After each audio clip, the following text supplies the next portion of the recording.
మెదక్ జిల్లా నర్సాపూర్ పురపాలక సంఘం నందు డంప్ యార్డ్ నిర్మాణ దశలో ఉన్న ఎఫ్ఎస్టిపి నందు ఇంటర్నల్ సిసి రోడ్డు కొరకు శంకుస్థాపన చేయడం జరిగింది. ఈ కార్యక్రమంలో నర్సాపూర్ మున్సిపల్ చైర్మన్ అశోక్ గౌడ్ తో పాటు commissioner Ramakrishnarao, manager Madhusudan, sanitation inspector Murali, water supply inspector Vineeth Raj, sub engineering Bhupal, municipal సిబ్బంది తదితరులు పాల్గొన్నారు. ఏదైనా సరే ఇక్కడ అల్టిమేట్ ఏదైనా సరే క్లియర్ వాటర్ రాబట్టాలి. అవి పెద్ద దానిపైన కొంచెం సన్న వస్తాయి. సన్న 4 లేయర్స్ ఆఫ్ శాండ్ మీడియా వస్తుంది సార్. అంతా దానికన్నా సన్న పెద్దగా, దానికన్నా చిన్నది, దానికన్నా చిన్నది. ఓకేనా. సో ఏమైందో అంటే స్లడ్జ్ వెళ్ళినప్పుడు పెద్ద ముద్ద ఉంటుంది కదా సార్, పైన ఉండిపోతుంది. మళ్ళీ వాటర్ మొత్తం కిందికి వెళ్ళిపోతుంది.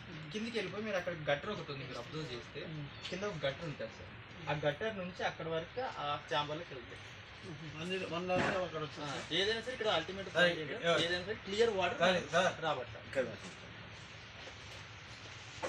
మరిన్ని అప్డేట్స్ కోసం మా ఛానల్ని సబ్స్క్రైబ్ చేయండి.